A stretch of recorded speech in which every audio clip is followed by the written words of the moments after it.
I'm Amy Zaley with the Jerusalem Connection Red Alert Report for May 26. We continue our examination of the Family Research Council's recently published paper called The Resurgence of History's Oldest Hatred. We have joining us today its co-author Chris Gacek, JD, PhD, who is a senior fellow with the Family Research Council. We are eager to hear his insights and thoughts in context of the paper as well as current events. We are excited to have you with us today, and please stay on as we have Chris share his insights. Today we have Chris Gacek with the Family Research Council, who was co-author of a paper you can find on our website, The Age-Old Antisemitism, that we've been speaking about for the last 2 weeks. Chris, thank you for being with us here today. I will post a reminder to our viewers for where they can find a link to your full paper. And in the context of anti-Semitism worldwide, and as it is expressed in America particularly, I would love for you to expand on your thoughts and research regarding what's going on in U.S. colleges and even our lower grade schools as far as curriculum and philosophy being taught. Well, I think it's a really important topic. The situation is, especially colleges and universities, is very bad. So it's essentially, now there may be thousands of colleges and universities across the United States, but if you go to sort of the major or a lot of the major institutions, I'm talking about Columbia, University of Michigan, all the top UC schools, University of California schools, and then dozens of others. It's a really big problem. I'll just say, a lot of this has to do with the sort of the evolving philosophy of left-wing politics, which dominate colleges and universities. But another big problem is that colleges and universities have allowed, the number is either approaching or around 175 to 200 chapters of Students for Justice in Palestine to open up on their campuses. And this is a sort of an offshoot group. It's a radical pro-Islamist group, basically, but it's on campuses. And it's mind-boggling that it could be allowed on any campus. I mean, to me, that's sort of per se just evidence of an anti-Semitic hostile environment on that campus, that you would allow an organ, be like having Klan chapters on a campus, right? So we wouldn't think about that for a second. And these guys are probably, as virulently anti-Semitic. And so an environment has allowed to be created at a lot of universities. There are some that aren't quite, that don't have that problem. I mean, you could be out at some small school somewhere in, Ohio or something, but, you could be at Oberlin and it would be horrible, right? Because it's a very left-wing, small, liberal arts school. So I don't know, you just would have to sort of investigate and look if you had a child that was going to go somewhere. But it doesn't matter whether it's a Catholic school or some of them are very, very bad. I think DePaul in Chicago has problems. So it's basically it's a product of ideology, and it's an ideology that is, we're kind of seeing this right now in the United States Congress, where the Democratic Party is basically being taken over by this anti-Israeli, anti-Jewish faction, the way the Labour Party was in England. Now, the Labour Party was purged of these people temporarily, but I don't think that's going to last. I mean, whatever that party is, it's going to emerge eventually as an anti-Israel, anti-Semitic party. Now, you mentioned the SJP and its origins and its philosophies, and then what's bleeding into Congress. In your paper, you identified 4 strains of anti-Semitism. So there was the right wing, the far right, the far left, that's 2, and then the Black separatist, and then the Islam-based. And I would, and you can correct me if I'm wrong, but the SJP, I would put in that category of the Islam-based strain. Yeah, it's interesting because it's a little of both, but I agree. I would put it there. And then we have our Congress people, particularly the nickname we use is the Squad, right? So these Right. are women of color who are they're all, related to Islam, but they also sit on the progressive side of the Democrat Party. So now we have a marriage of three strains, right? We have. Well, and definitely two, right? I mean, it's like, and one of the things, the Black separatist side of things is, that's sort of like Farrakhan and the Black Hebrew Israelites. I think they're kind of isolated. That, like people talk about the anti-Israeli attitude of Black Lives Matter, right? And to me, that they're not Black separatists. What they are is they're essentially kind of neo-Marxists, right? So, I mean, you have to. Yeah, you can kind of sort of separate these things out.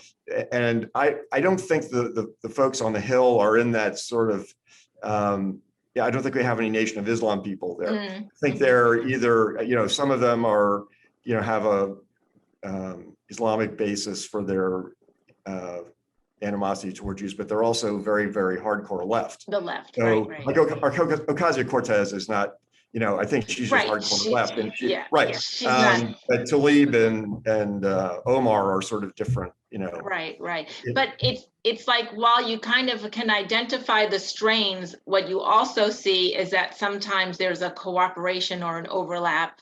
And the only reason why I point that out is because sometimes when you're working backwards from an incident, and you can identify those factors, it's maybe a better way to look for a solution. Well, look, I mean, you have in politics, you have coalitions, right? And you have, that's what politics is. So you have people working together for similar ends. Right. And, the sort of like the neo-Marxist left and the Islamist left, what do? They both hate America, right? I mean, they're both very anti-Western, anti-America. They're very anti-Israeli, right? They're very Israel stands for a lot of things that they despise. I mean, my thinking is, if you want to get a sort of a spiritual level, the Jews represent, they're the people of God, and they represent the Torah, right?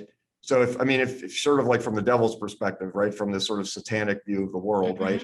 What do you hate? Well, you hate God, so you're going to hate the people of God, and you're going to hate the Torah, right? You're going to hate the laws, the sort of the embodiment of his concept of order on earth, right? So to me, it's you look at this sort of this mindless irrationality for the UN and all of these organizations that are all sort of directing this rage at this little country when there are incredibly huge number of tyrannical countries all over the world.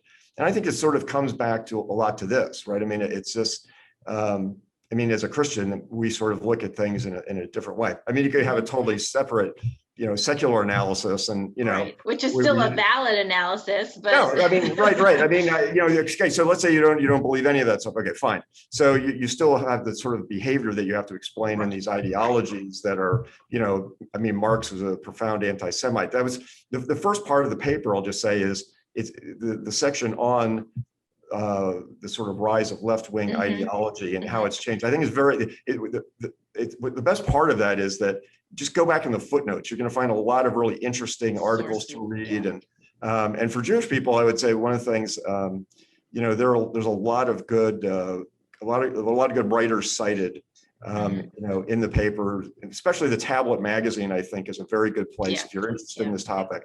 They just almost every other day, there's a very, very good article. Yeah. Now, when you are looking at this all through that spiritual lens, as well as that sort of practical lens of the things that happen, the violence and the outcome of anti-Semitism, do you see that connection to what's happening right now in Israel? Absolutely. I think all of these things are connected, right? I mean, I think that I didn't expect this, for Biden to come in and for it to happen this quickly. We're not even 4 months into the administration. And, hopefully this regime will be gone in, one term, but you still have 44 months of it left. Yeah. So it's pretty horrifying. And I think people in Israel are pretty, there's a sort of a growing realization that, as bad as the Obama administration was, this one is is far worse. And sort of the vibe that they're putting out, like, I think Biden came on the other TV set, and he said, Israel has a right to defend itself and all the missiles and all this other stuff. But at the same time, they're telling Israel and everybody out there that, well, the Jews have no right to, the Jewish property owners have no right to evict lawfully determined squatters in, people who aren't paying rent. Right. And be evicted from this neighborhood called Sheikh Jarrah, where the Jews bought the land in the mid-19th century. It's their land, their buildings. Mm-hmm. These people basically, Jordan took it over, evicted all of it basically took over the buildings in 48 to 67, and then they were, the rightful owners were put back in charge. So I don't know why it's the State Department's business to be telling Israeli courts how to settle property disputes. Right. And the fact that it's doing so is seems very biased and very, it's just not appropriate. Let me just say, when Trump was in, people knew where they stood with Trump. And you didn't see any of this. You didn't see any of this uncertainty. And so whether or not they've done it deliberately, or whether or not it's just through the incompetence, or just sort of an offshoot of their progressive left, ideology, they've set loose so much uncertainty in the Middle East, and then a lot of it, especially with regard to this issue, but also with regard to Iran. So it's going to be, it's very, very bad. There's a big article in the tablet this week called "The Realignment." It's quite long, but I think it's worth taking a look at.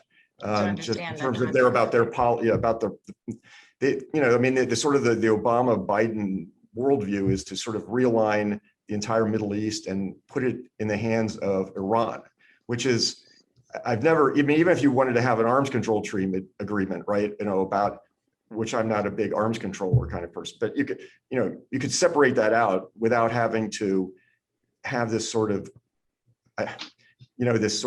fascination, or this kind of,